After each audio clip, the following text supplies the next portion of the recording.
Saya pernah di sebuah lounge bandara itu mendadak ada yang bilang begini, anak lu jangan masuk jurusan sains itu.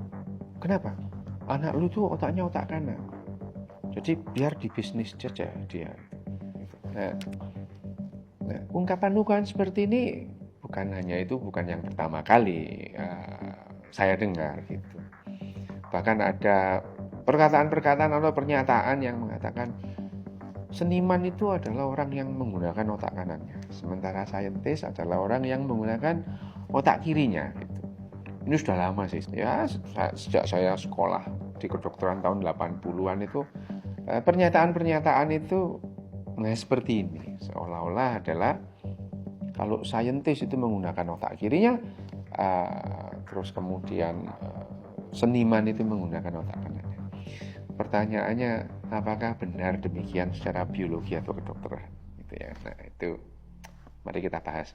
Bersama saya Rio Hasan di sini di Kelas Pakar Malaka.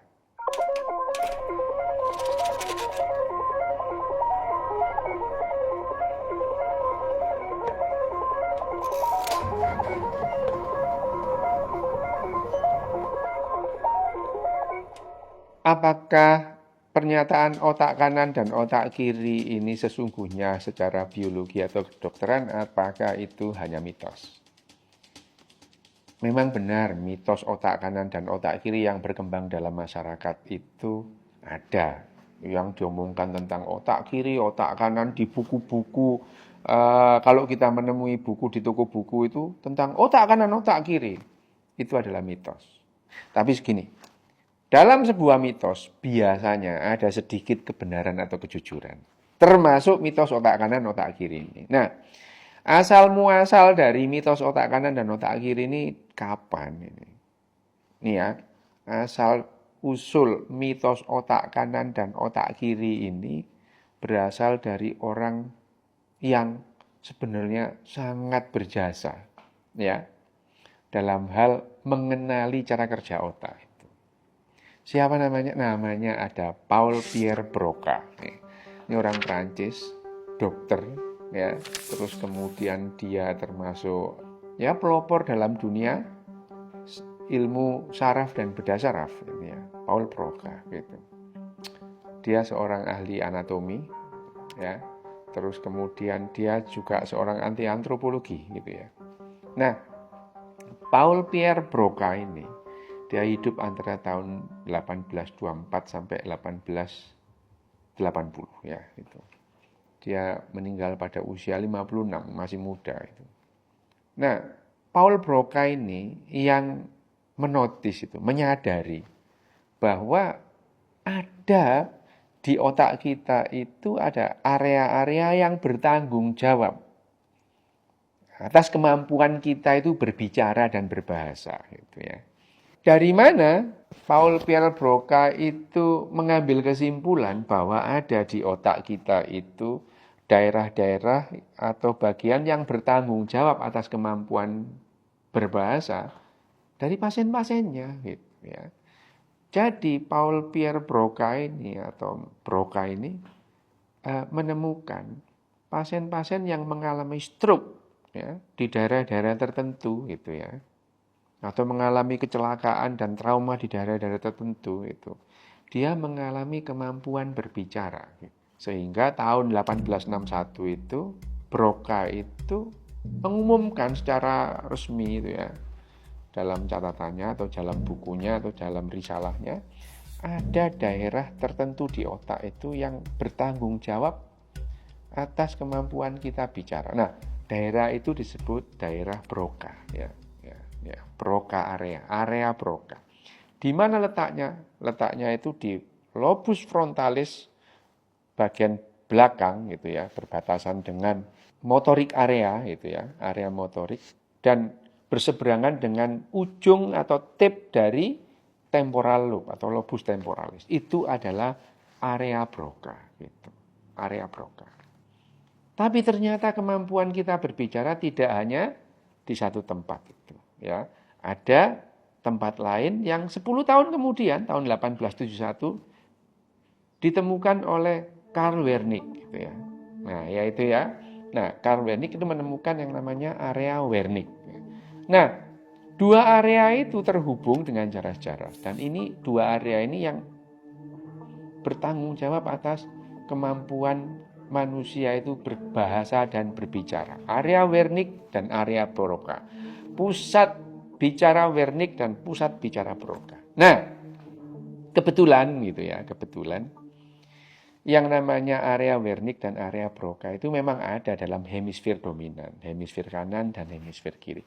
Maka Broca itu melihat, dia itu menyatakan, kalau pasiennya itu mengalami stroke atau mengalami perdarahan, mengalami kerusakan di area Broca, di sisi kiri, gitu, sisi kiri, hemisfer kiri, pasien ini mengalami kesulitan berbicara, ya, kesulitan berbicara, gitu, ya, yang namanya afasi. Afasi itu ada afasi motorik, kerusakan di daerah Broca, ada afasi sensorik, kerusakan di daerah Wernicke, gitu ya. Afasia motorik itu apa? Afasia motorik itu betul-betul lupa caranya berbicara, lupa itu. Lupa ini apa, itu apa, tahu. Mau ngomong enggak bisa. Kalau afasi sensorik itu dia bisa ngomong tapi ngomongnya salah gitu ya. Misalnya jendela, dia maksudnya dia tahu jendela tapi ngomongnya lemper gitu. Itu adalah afasia sensorik. Nah, seringkali yang namanya afasi ini adalah kombinasi antara gangguan afasi motorik dan afasi sensorik. Nah, pada umumnya itu ada di hemisfer dominan sebelah kiri. Kalau seseorang itu right-handed. Nah, kalau left-handed atau kidal, justru yang namanya hemisfer dominan tentang berbicara dan bahasa itu ada di sebelah kanan. Ini yang ditemukan oleh Broca dan kolega-koleganya, bahwa seseorang yang mengalami stroke di daerah sebelah kiri di area tertentu, dia mengalami kesulitan berbicara atau afasi.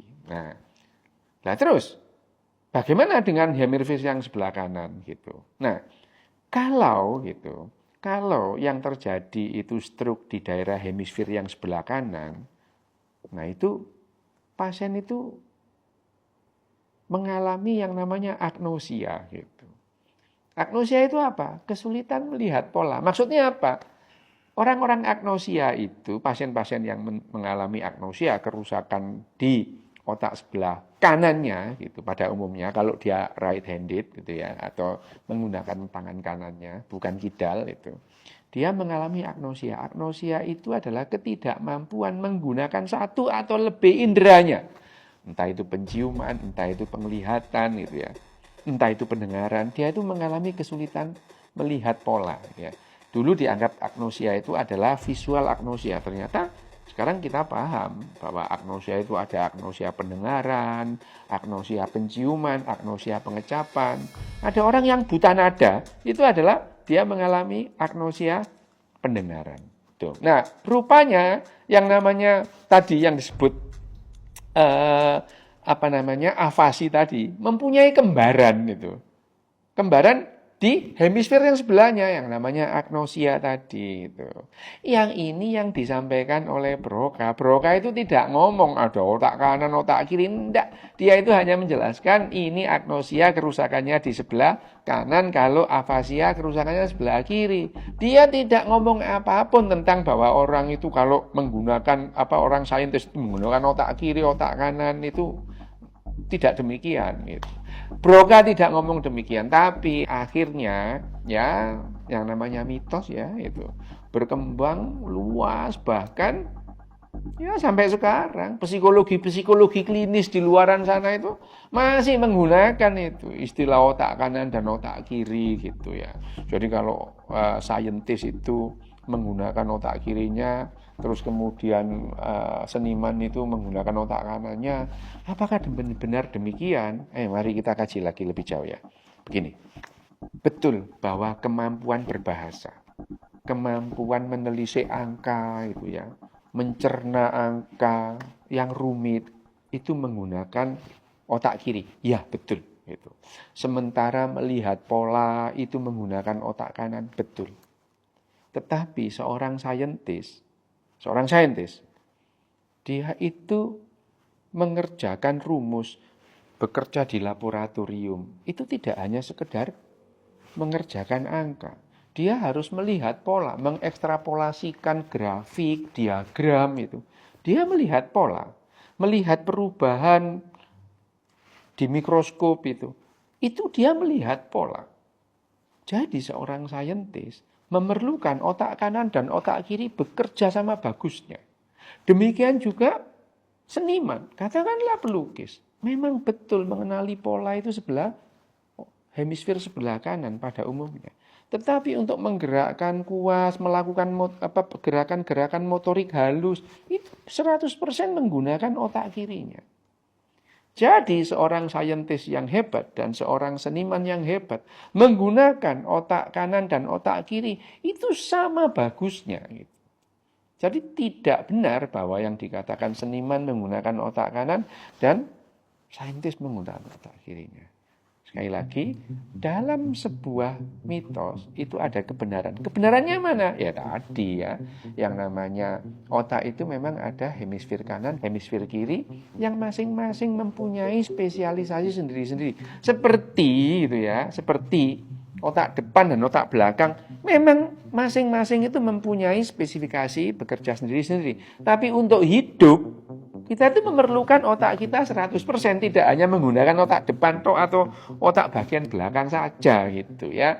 Sama dengan penyanyi. Penyanyi itu kalau dia itu melakukan perform kemampuannya bernyanyi, dia itu memerlukan otak kanan dan otak kirinya itu bekerja secara baik. Dan emosinya juga bukan hanya mengenali pola dan kemampuan bergoyang-goyang, terus keterampilan menggerakkan lidahnya, bukan hanya itu. Secara emosional juga dia menyampaikan, secara memori juga diperlukan. Jadi tidak benar bahwa seseorang itu hanya bekerja otak kanan saja atau otak kiri saja. Kita memerlukan semua bagian otak kita, entah itu otak kiri, otak kanan, otak depan, otak belakang, batang otak, bekerja secara bagus untuk menjalani kehidupan yang optimal. Terima kasih.